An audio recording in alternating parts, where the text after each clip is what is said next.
Update muna tayo mga kakwating at syempre buksan na muna natin ang ilaw. Tignan muna natin sila. Ihanda ang mga BBS. Syempre papakainin natin sila. Pagmasdan muna natin sila maglamon. Teka, anong ginagawa mo dyan? Bakit ka nag-iisa dyan? Ayaw mong kumain ha? Halika na dito. At mukhang ayaw niya talagang lumapit. Baka naglili. Joke. Ito nga pala yung isa ko pa mga breeder. Gusto ko sila nandiyan kasi ang ganda ng mga kulay nila. Antingkad dahil sa natural sunlight.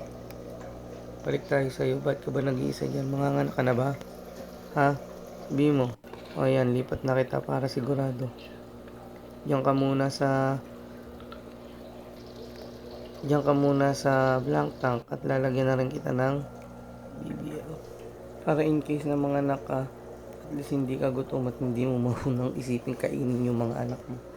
Siyempre kilala ang iba. Ito nga pala yung first batch ng mga fry ko noong 16. Dito sila galing sa breeder ko na mga to. Ang sarap nilang tingnan, no? Lalo pag kumakain, hindi sila takam na takam. Ito nga yun sa baba. Baliktad, no, kung ano pa yung nasa malaki. Yun pa yung konti. Ayan, ganun talaga. Yan na yun. Sige, kain lang kayo. Yun, no? Sarap niya, puro BBS, oh. Yung isa nga napapansin, ano ba yan?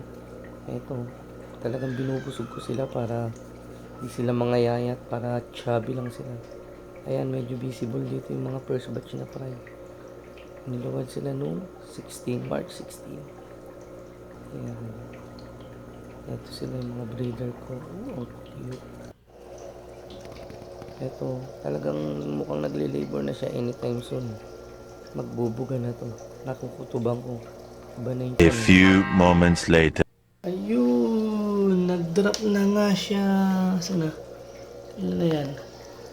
1, 2, 3, 4, 5, 6, 7, 8, 9, 10. Ay, may patay na naman ang isa.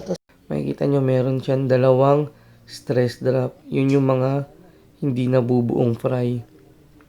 Yung malaki pa tiyan niya. Yeah. Pahinga ka muna dyan. Pakainin kita ng BBS.